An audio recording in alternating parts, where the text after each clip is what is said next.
welcome to a brand new episode of Farmer's Kitchen presented by Spinneys with me, Helen Farmer, on Dubai Eye 103.8. This is the must-watch and listen show for all of you foodies out there, whether you're an aspiring cook or rather good in the kitchen. We're going to be going into Spinneys and picking up the finest, freshest ingredients and then taking them to the kitchen to the Hyatt Regency Dubai Creek Heights, where we'll meet our chef and cook up a storm.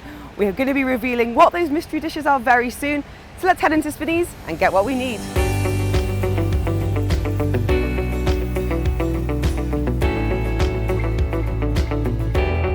Cooking for children is sometimes an emotional and often thankless task. We only want the best for our children, but sometimes they're the pickiest diners out there. Thankfully, our chef on today's episode of Farmer's Kitchen is something of an expert of feeding even the pickiest of diners. Plus, with the Spinneys team, they put together some great ideas on how to get through the week with some weekday wonders. Some great ideas, simple and on a budget.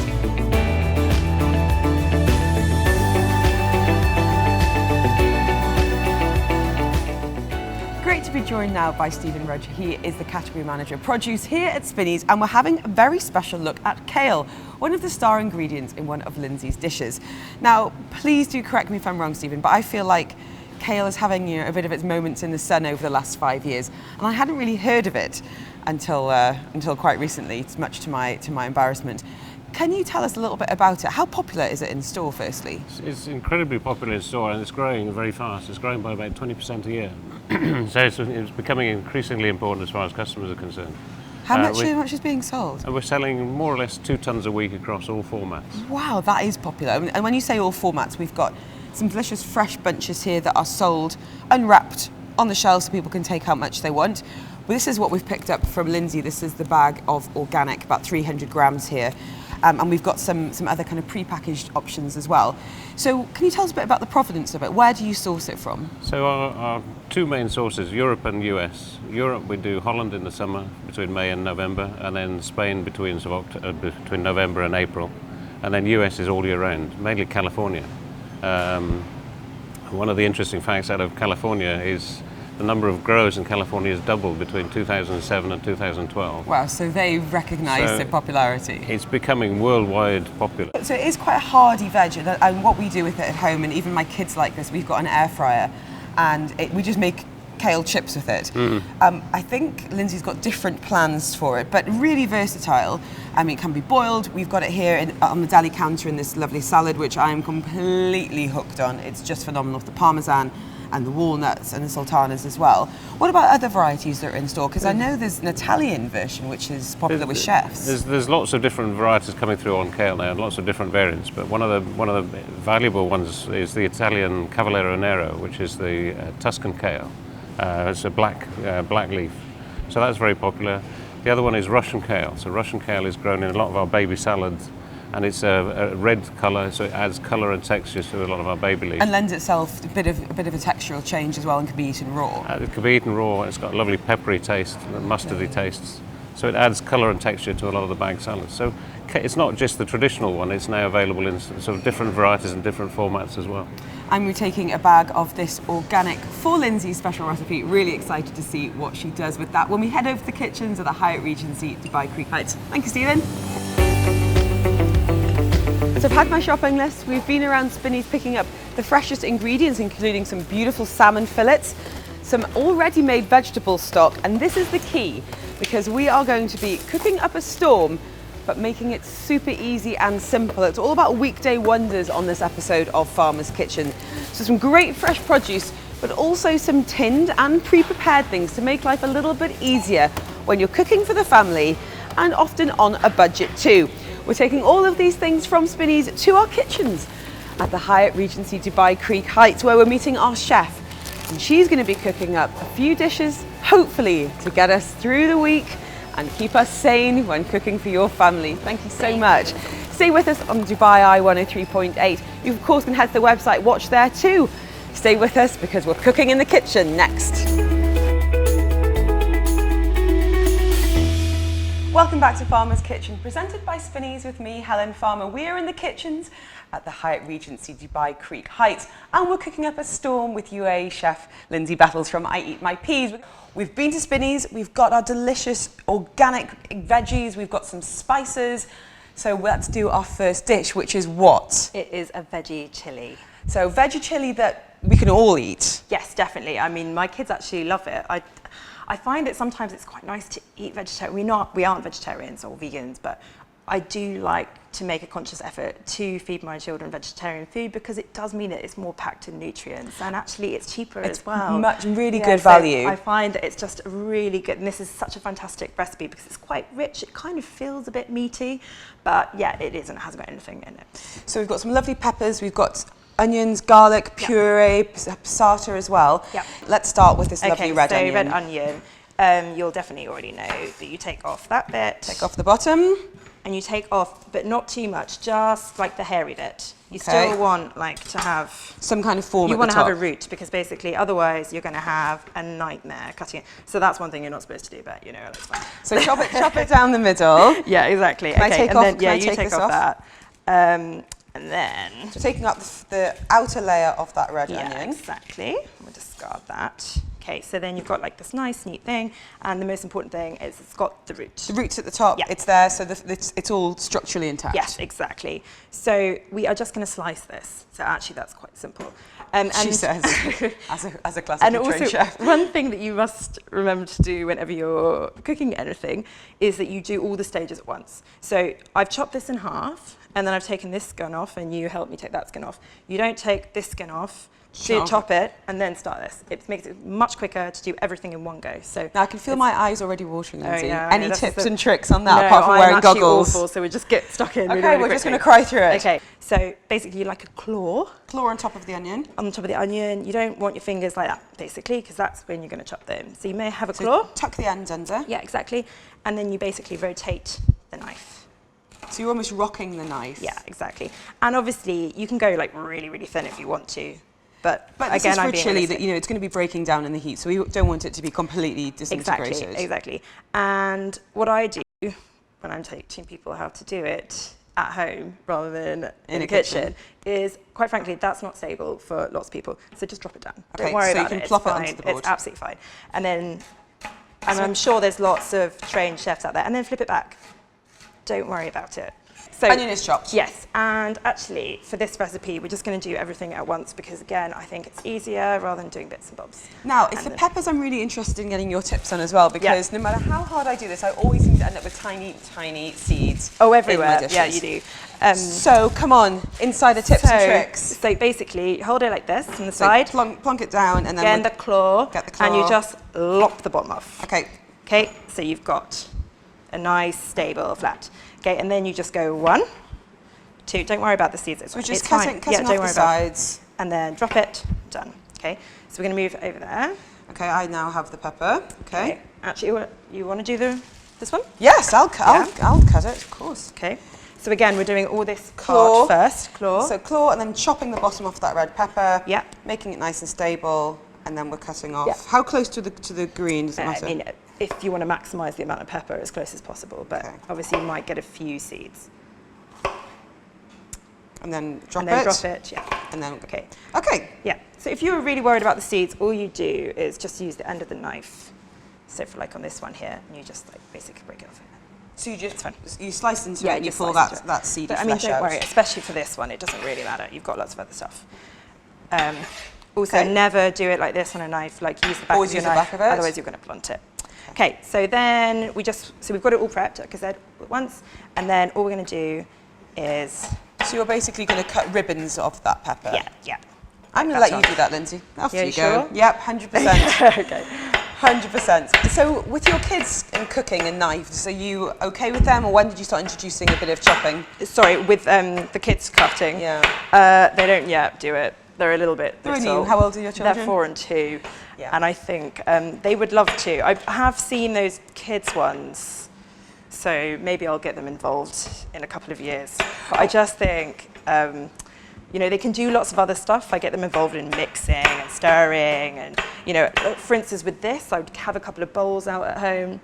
And then when I've done the onion, I'd give them the onion, they put it in a bowl for me, and like kind of, so I get them to prep it. And they get to touch things as Yes, well. yeah, definitely. And get to talk about it. I think that's one of the most important things, to be honest, is just to see that I'm cooking.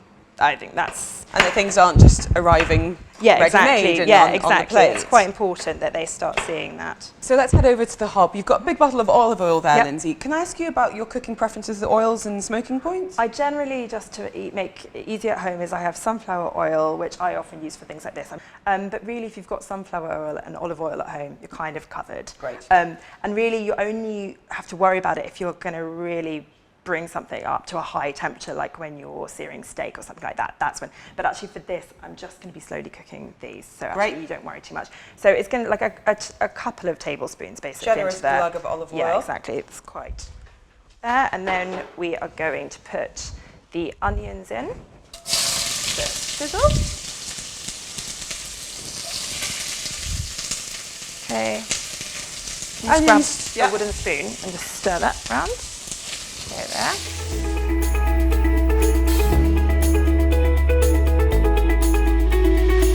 Brought the heat down on our peppers and onions here, and we've got everything ready to go in. So what's next, Lindsay? So basically, that's just been cooking for a couple of minutes. So we basically kind of chuck everything in. That's my kind of cooking. Yeah, exactly. So I keep the garlic cloves whole as well. And then because we're slow cooking it, actually they become really sweet and they just kind of dissolve themselves into the sauce, and I think it's delicious.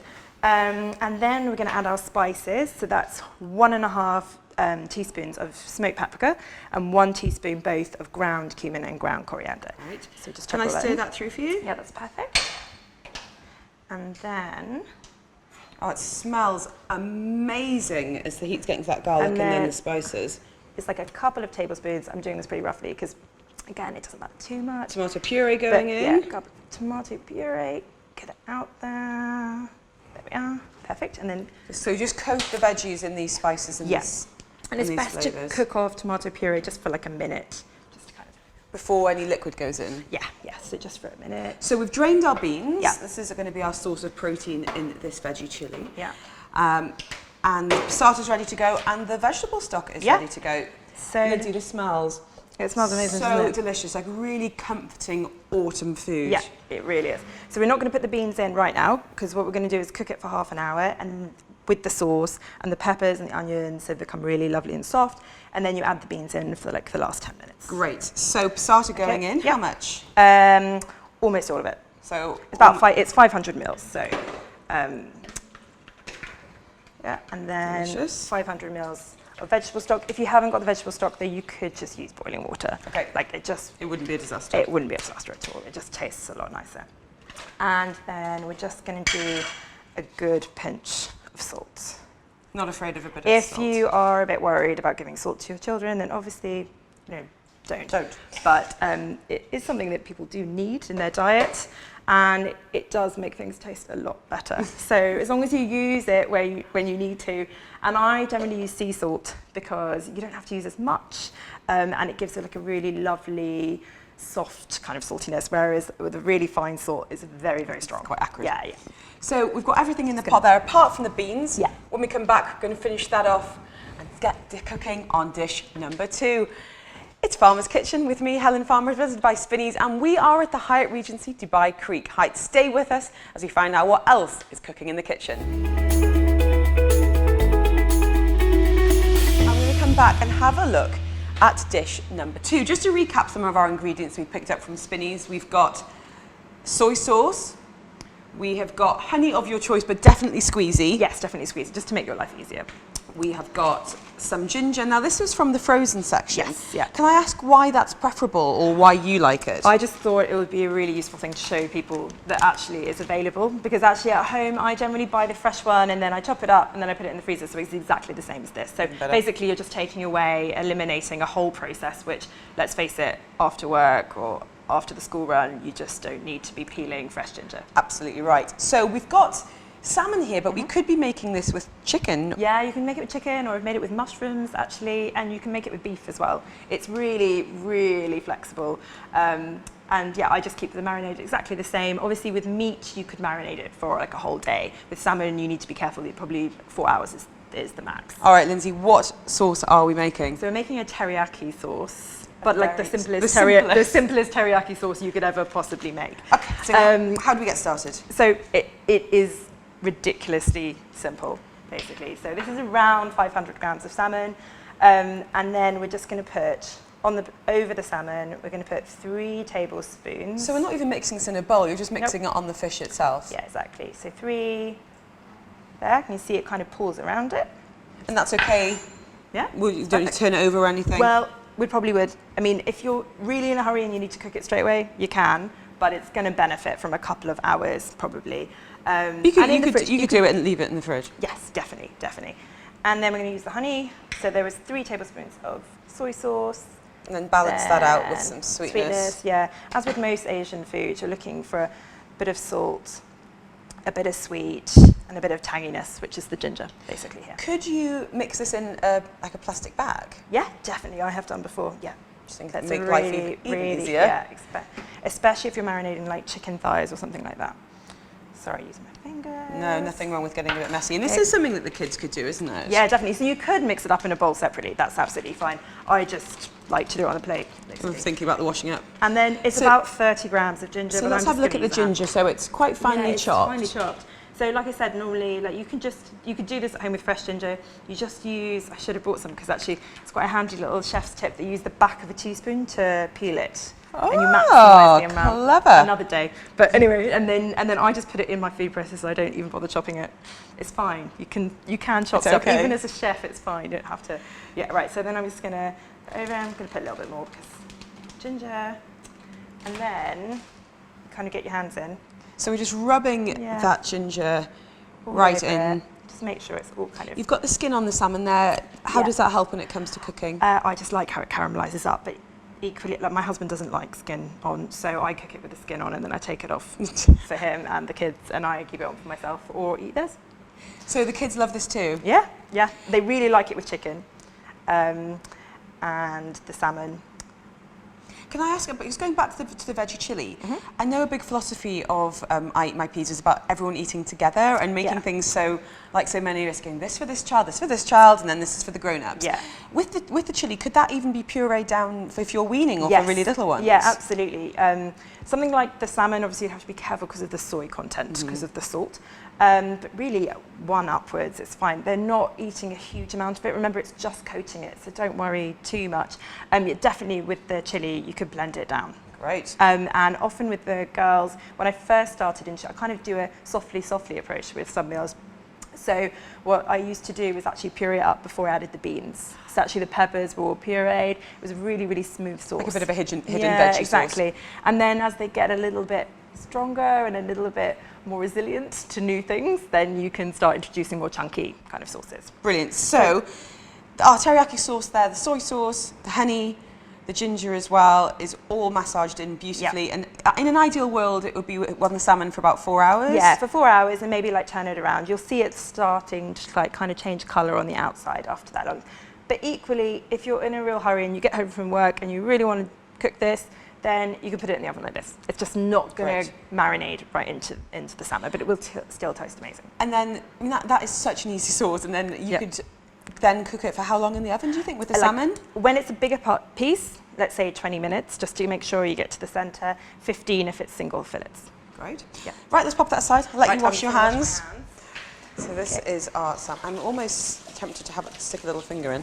I have got clean hands. But you're right, it's that really lovely balance of flavours of the sweet, the salty, and the tang of that ginger. Could not be easier. So we're putting you to work today, Lindsay, with another dish. Yes. What do we have? Just to recap on our ingredients, we've got a huge bag of organic kale here. This is from Spinneys, all ready to go. We've got ground almonds, which was the ingredient that's thrown me off a little bit. Yes. And we have got a lemon. Yes. So and some olive oil. And some olive oil and some garlic as well. Yes. I don't know what this is. What are you going to be creating with this little lot? So I call it a kale pesto. Obviously, it's relatively loosely a pesto because it doesn't have cheese in it and it doesn't have pine nuts in it. But I wanted to look for a dairy-free pesto because I can't eat dairy at the moment. So I also wanted to find a way of getting my kids to eat kale because they weren't particularly keen. It's quite a strong flavour and it's quite an ugly vegetable for kids to get their heads around. So basically I thought about how you make pestos and it needs a creamy element to it. So that's where the pine nuts and the parmesan comes in. But when you add nuts to anything, obviously that adds natural creaminess, so that's where the almonds come. Great. You could use whole almonds if you want to. But this is just skipping another step. step. Yeah, skipping another step. Okay, how can I help? Can I get this kale open you can for get that open. I'm just going to turn the pan up. So how are we going to be preparing the kale, Lindsay? So we are going to... So we've got some hot water on the hob there, ready for it. So basically, all we need to do, so you just don't want the stem because it just doesn't cook down. So you can use a knife, but I actually, to be honest, just tear it off. So tearing off those... And then you literally have that. It's pretty obvious. The leaves come off really easily. Yeah, it's quite a natural way of doing it. Yeah, exactly. And then I'm just going to take the skin off some of the garlic. How much kale are we going to be using? So it's in a 300-gram pack. Okay, and we're going to do it all? Yes, we're going to do all of it. Because how long can the kale keep for? The kale pesto? Yeah. Yeah, for a couple of weeks. Wow. In the fridge. So it's definitely worth doing a bit of a bulk. Yeah, exactly. I do it like a big bulk. And then, because it's got olive oil, so, you know, so I'm just going to keep the garlic cloves whole, because what we're actually going to do is steam the kale in the pot, so it just softens just for like 3 minutes, and then we're going to blend it. Brilliant. Let's get, you can lend your hand here, let's get some aggression out on tearing off some kale. We've got a lovely veggie chilli that's really ready to go, just having a last few minutes before we serve it up. And we've steamed some lovely kale for how long, Lindsay? Just for 3 minutes. And really simple, with the garlic as well, so it just kind of takes the edge off the garlic. So our whole pieces are there, we're going to whiz that up. So we're making a kale pesto with this. We've also got salmon teriyaki, a super quick way of whizzing up the quickest teriyaki sauce I could ever imagine. If you missed it, check out the podcast page. You can go on our website as well, dubaiI1038.com, to watch all the action and to catch up on anything that you might have missed. So our steamed kale, 3 minutes. What happens next, Lindsay? Right, so a good tip is to always put the liquid in the blender first, because otherwise they're going to, basically the rotary system will get stuck on the kale straight away. So you want it to have the liquid to start moving around. So we've got half a cup of oil. Don't worry, I slopped it everywhere.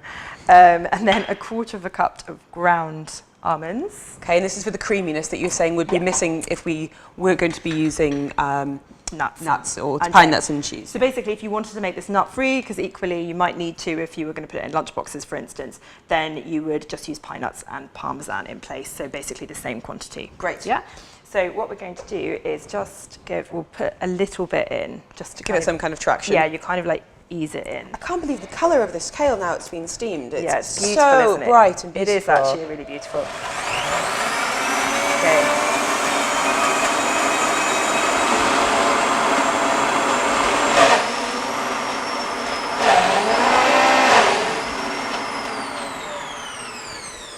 It smells so fresh and vibrant. Doesn't it? Really, really delicious. And how long? You said you could keep it for a matter of weeks or even months?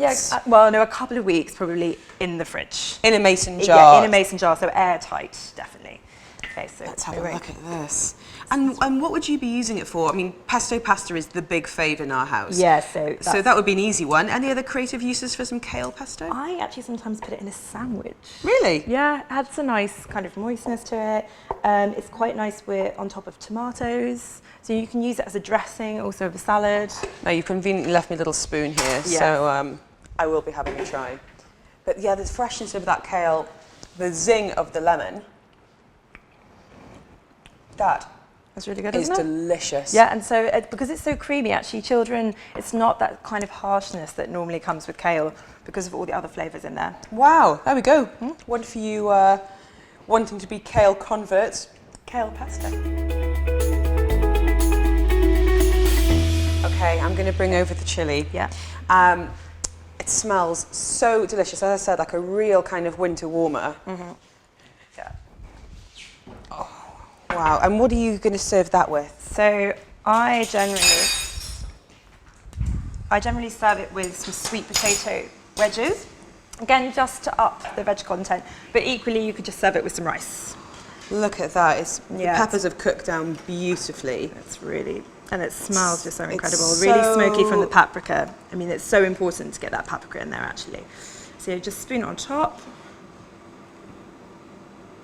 I'm so hungry right now. The chili is one of my favourite meals. It doesn't matter like where I've eaten in the world, what I've cooked. Always There's come back to something chili. wonderful about chili. And then I've just got some guacamole. And this is just ready to go Yeah, from exactly. Spinneys deli section. I mean, obviously you can make your own, but equally, yeah. we're talking Yeah, ease we're in talking this about ease. episode. And then also, if your family don't like guacamole, then you could just put some yogurt on it or just leave it as is. If you wanted to make it a bit spicy, you could put some chili flakes on as well. You can just add it at the end. Brilliant. So our chili is ready for tasting, which I'm very excited about. We've got some cooked pasta here, Yeah. kale pesto ready to go, and just a simple stir through. Yeah, completely. I mean, you could put it back on the hob if your pasta isn't warm, but the warm pasta will kind of reheat the kale anyway. And loosen it up a little Yeah, bit. it'll loosen up.